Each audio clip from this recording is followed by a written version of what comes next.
hello, friends. I appreciate you taking the next 15 minutes or so to hear me out. I'm going to get right to the point today.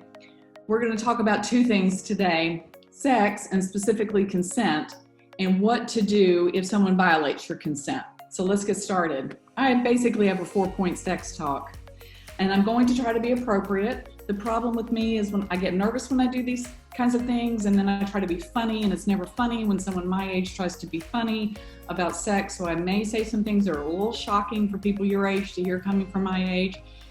I am not trying to be disrespectful, and I'm not trying to make light of a really serious topic. And in fact, I've spent the last 30 years of my life dedicating myself to this.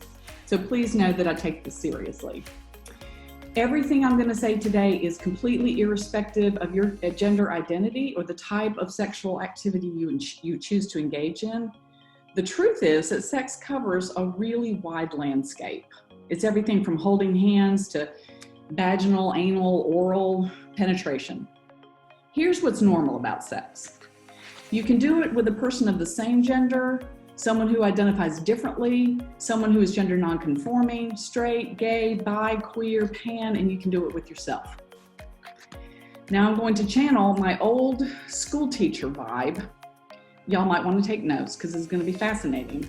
There are 3 primary sexual organs. For some reason, when I channel my old school teacher vibe, she's like an old British lady. I don't know what that's about, but anywho. There are 3 primary sexual organs in the human species: mouths, ears, eyes. Mouths for talking. I don't know what you thought I was going to say. And if you're fortunate enough to have the use of sight and sound, your ears and eyes will be used for listening and reading nonverbals. If your primary mode of communication is ASL, then you must make sure that your partner is fluent in that language. It is our community's expectation that everyone will seek consent. Clear, unambiguous consent from a potential sexual partner. But how do I do that, you might ask? It's really hard. No, not anymore. It's not hard. It is uncomfortable. Believe me, you can deal with some discomfort. It's uncomfortable at first, but I'm here to help you by offering some examples. So, I might say to a person, "I like you and I'm totally interested in hooking up." And the other person might say, "Wow, Sheila, that's an intriguing thought. But when you say you're interested in hooking up, do you mean intercourse or were you thinking about something else?" I know this is how y'all talk. And then I might say, "Actually, I've never had vaginal or anal intercourse before. So for me now, I don't really feel ready for that. But I would totally love to make out and take our shirts off and see how that feels." And the other person might say, "Cool, when and where?" Or, "Yeah, no." To which I say, "Thank you for letting me know that you're not interested in doing that." Which leads me to my next point. It is normal and healthy to choose to not engage in sexual activity. In fact, we spend more time TikToking than having sex, although I don't really know what TikTok is and I probably don't want to know. It is normal to engage in some forms of sex, but not others. And it is normal to be quite sexually active. Caveat here, physical distancing measures, please adhere to public health advice with regard to being responsible and doing our part to flatten the curve. But you know what's not normal and not cool or acceptable? When people use their power to look for a person incapacitated or unable to assert themselves in order to procure a sexual crime. Or when people use sex and the internet, cell phones, as a way of humiliating or manipulating people. It's really quite simple. So simple, a 3-year-old can understand it. So I'm going to enlist the help of my friend James. James is 3 years old. Here he is. As you can see, he's wearing a giraffe on his head. So one day, James is at preschool and a new student joins, and James has little hearts coming out of his head, completely in love with this other little person. And James wants to hold this other student's hand. So what does he do? Does he go up and grab her hand? No, because James is 3. He knows where to put his poo. He builds amazing Lego towers. And he knows you just don't go and touch another person without their consent. So he went to the preschool teacher and asked his teacher if it would be okay if he held this little girl's hand. And the teacher, to her great credit, said, you know what? I don't know, and I can't answer for her. So let's go ask her. So they went and asked her. Mind you, remember, he's wearing a giraffe on his head. He asked her, with the teacher's help, if he could hold her hand. And what do you think she said? She said, yes, of course. He's got a giraffe on his head. You don't say no to a guy wearing a giraffe on his head. That's just completely compelling and adorable. So they held hands and they went outside and they played on the playground. James, at 3 years old, understands consent. If someone has their hands on your body and you've not given consent for that, or if someone you've had a romantic relationship with is hurting you or threatening you, or won't leave you alone when you've told them to, or they're filming you without your consent, or distributing private photos of you, let's say, after a breakup, these are violations of university policy, and it's a violation of you as a person. This person is treating you wrong, and this person can and frankly should be held accountable for that. Pause for effect. Okay. Likewise, if the person that you're really into seems uncleared, unsure, impaired, then keep your hands and other parts off them.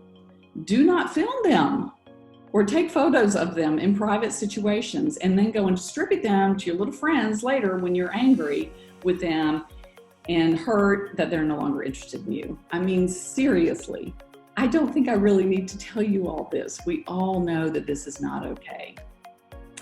I understand it can be hard to know what to do in a situation when somebody is creeping on you or touching you and you don't want them to. So here are some Auntie Sheila suggestions. Feel free to develop your own, but here are some things that I've used. You can hashtag them or something, I'm not even sure what that means. You can say, get off of me. Get your fucking hands off of me. I'm not giving you permission to do this. You can say, Sheila said we should talk about it first. Stop. Or lie and say, oh, look, there's my dad, unless you were born in my household. And what you would say is, there's my mom because I'm a lot more scary.